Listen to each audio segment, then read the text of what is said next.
Hello everyone, welcome to Coffee Cup Enlightenment. I'm going to make the most important video you'll ever watch in your life. I'm going to explain what happens when enlightenment happens and why it's important to understand what happens inside enlightenment. I was enlightened about, it was about 7 years ago. It lasted only 1.5 days. It happened as I was waking up at about 6 in the morning. It was like a dream. And I put the analogy, it's like Peter was just seen as an idea as I was waking up at 6 in the morning, as I was sort of having this visionless dream. And the software of Peter disappeared, and what was left was just a computer. Now, this is the important message. During this 1.5 days, this was a very, very important realization that happened, because the software didn't speak anymore. There's no more talker. There's no one being fearful anymore, because you're not a somebody and a something anymore. So therefore, fear is impossible. The computer, without the software, is incapable of fear. It doesn't even know what fear is, because it's not a thing anymore. The computer is just awareness. It's the base plate in which the software can play itself. So it's not a thing. Your identity is no longer a thing. And when your identity is no longer a thing, fear is obsolete. The talker, which is run by the software program, that's obsolete. That's gone. You're in unbelievable bliss, but it's your default normal state, and you're in unconditional pure love, and that's your default normal state. And the software was like electrifying your ever perfect untouchableness. So, and that's because we identify with this software program. When you do, it's like you're being electrocuted, zzz, and it's like 1,000,000 kilograms you're creating on yourself. And when you stop identifying, and that's what happens in enlightenment, that's what happened to me many years ago. For 1.5 days, it happened when I saw that this software program wasn't me, and all that software program stopped. 1,000,000 kilograms disappeared. All its chatter stopped. And this is the most important part of the video now, because it no longer spoke. It only spoke at about 11 o'clock that night, and then the next morning. And what happened is I went outside for the first time. I was by myself in a house that time, and as I go out, the air was illuminating orange. And as soon as I opened the security door and the air was actually glowing orange, my ego spoke for the first time, and it said, "You better go to a hospital, you're having a stroke." And my computer awareness consciousness just saw that, and it was like one little grain of sand in the drop of an ocean. That's what that voice was like. But what actually happened, as it said, "You better go to a hospital, you're having a stroke," in half a second, the software program, not the consciousness, not me, the software program said the comment, and the software program within half a second to a second created fear of its own comment. And that's where the identity comes from. If you associate with that fear and identify with it, it's actually the software's fear, because the software's a thing. Then you assume that that's you. You are the software.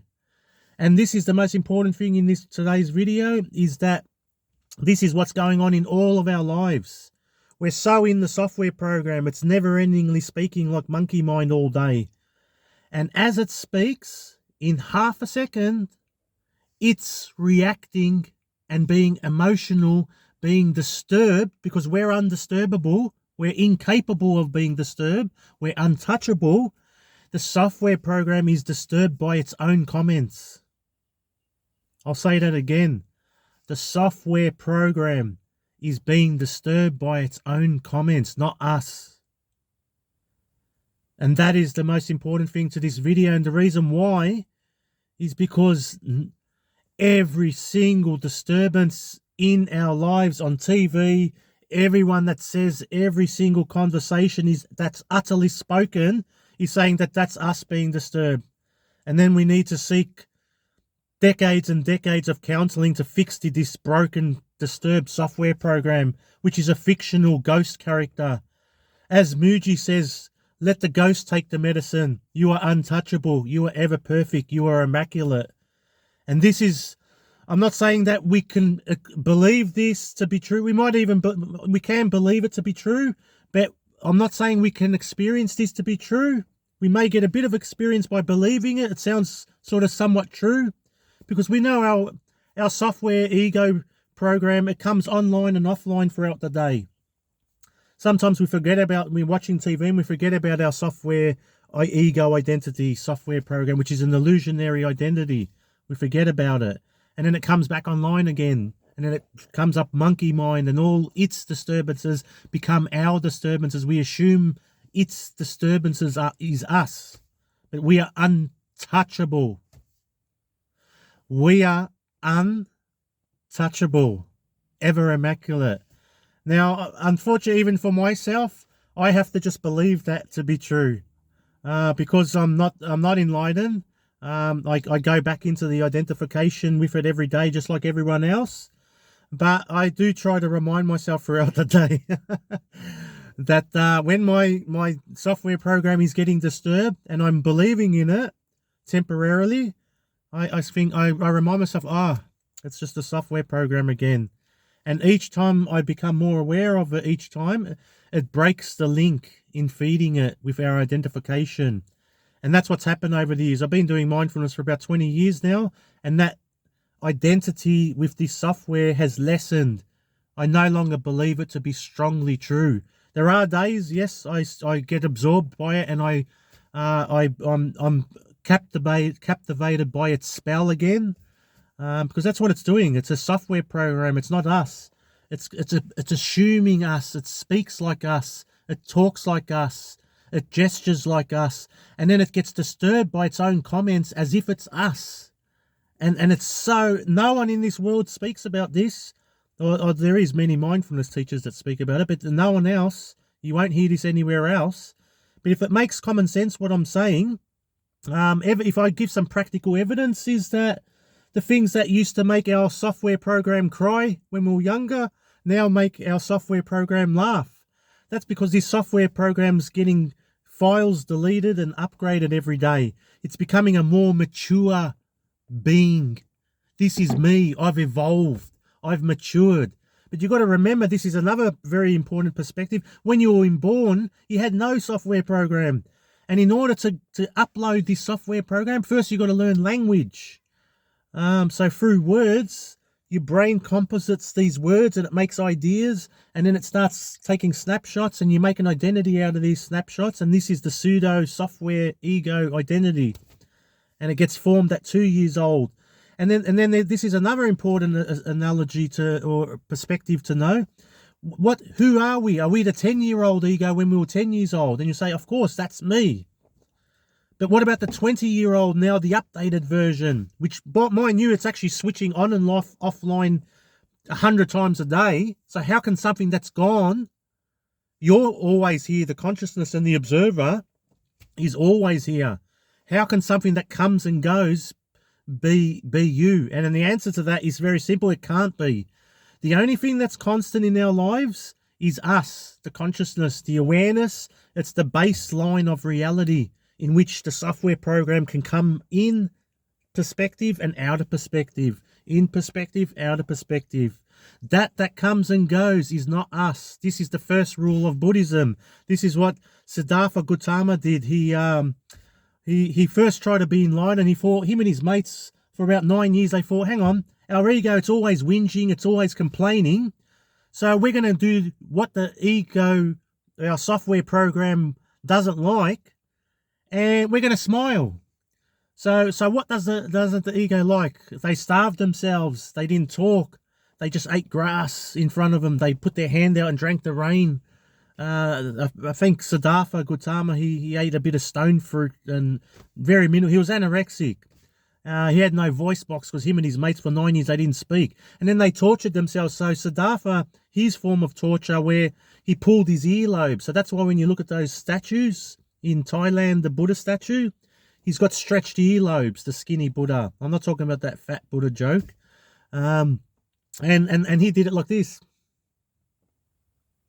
Yep, I'm going to pull, and he's in pain, and he was just being, and he stretched his earlobes, and his mates put twigs in their eyes, like tortured themselves by putting sticks in their eyes, and they just went and happy. But that was their method for enlightenment. They thought if we ignore the ego's disturbances and resistances to what is, and we actually create scenarios to fabricate scenarios to agitate our software program. By becoming aware of the agitated software program, we'll smile amidst it. This will cause enlightenment, and this practice it does have worthiness to it. There's some people that have actually accidentally been enlightened through that sort of process, where the greatest suffering actually, when they surrendered to it and accepted it, actually cracked their ego into pieces. It shattered it, and what was left was the enlightened consciousness, which is already there, and that's the cosmic joke. What it feels like to be enlightened, it's like you're back to normal. That's the most important word to know in enlightenment. You're back to normal, and the other utmost important rule of enlightenment, there's no more personal identity anymore. There is no more personal identity anymore. You're not a Peter that done this, and this, and failed and succeeded in this, and this. That's a story, which are ideas. None of that was there when I was 0 years old. None of that was there when I was 2 years old. It's an updated software program, which I'm believing is me. And everyone else has got their own software program, which believes is them. But the computer underneath it all is when all that software program gets deleted, you return back to normal, which is the ever perfect. It's like you've lost 1,000,000 kilos and you're no longer being electrocuted anymore with this software program. Because when you identify with it, it's like zzz, it's like that, that electric surgery game we used to play as kids, and you tap the edges, zzz, so that's what identifying with the software program does. It zzz, and it creates 1,000,000 kilograms on you.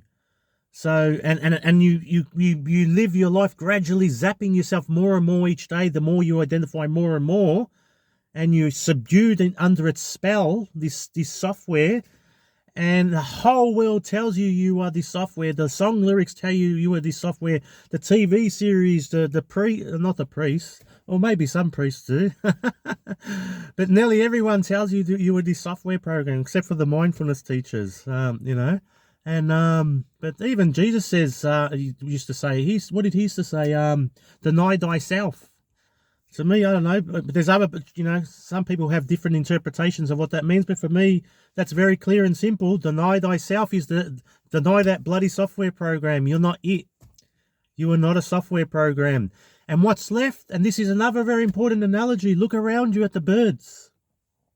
Hello, bird. Hello, magpie. What's your name, magpie? What's that? You don't have a name. Yeah, but didn't you have a story when you were born? No. Yeah, but what about that time when there was a rainstorm?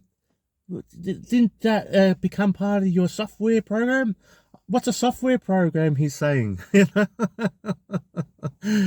Or the whole animal kingdom doesn't have a software program, which they're zapping themselves every day with. They don't have this monkey mind from the software program speaking throughout the entire day. This, and this, and this. And then, again, remember the most important parts of this video. It becomes disturbed of its own comment.